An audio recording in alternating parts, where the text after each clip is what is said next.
National Herald కేసులో Congress అగ్రనేతలు Sonia Gandhi, రాహుల్ను ED కేసులతో వేధిస్తున్నారని Congress party శ్రేణులు ఆగ్రహం వ్యక్తం చేశారు.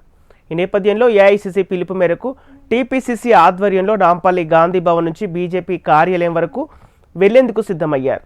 అనుమతి లేదని పోలీసులు చెప్పడంతో పోలీసులకు కాంగ్రెస్ కార్యకర్తలకు మధ్య వాగ్వాదం జరిగింది. ఈ సందర్భంగా టీపీసీసీ చీఫ్ మహేష్ కుమార్ గౌడ్ బీజేపీపై ఆగ్రహం వ్యక్తం చేశారు.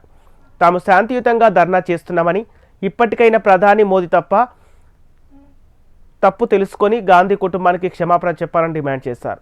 నిరసనలో పాల్గొన్న మహేష్ కుమార్, మీనాక్షి నటరాజన్, కాంగ్రెస్ శ్రేణులు పాల్గొన్నారు. ఇది దమ్ములేని కేసని, ఇది కేవలం రాజకీయ కక్షతో పెట్టినటువంటి కేసని కోర్టు తీర్పిచ్చిందంటే మోడీ గారికి ఇది చెంపపెట్టి లాంటిది. ఇవాళ మోడీ గారు తన చేసిన తప్పుని సరిదిద్దుకునే కార్యక్రమంలో భాగంగా గాంధీ కుటుంబానికి క్షమాపణ చెప్పాల్సిన అవసరం ఉన్నది.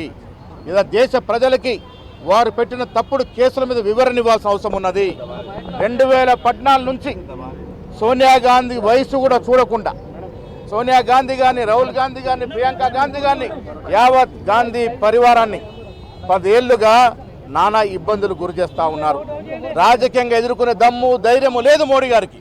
కాబట్టి ఈడీ పేరిట కేసులు బనాయించి, పసలేని కేసులు బనాయించి గాంధీ కుటుంబాన్ని ఇబ్బందులు గురి చేసిన తరుణంలో ఇలా కోర్టు ఇచ్చిన తీర్పు ఏదైతుందో కోర్టు స్పష్టత ఇచ్చింది.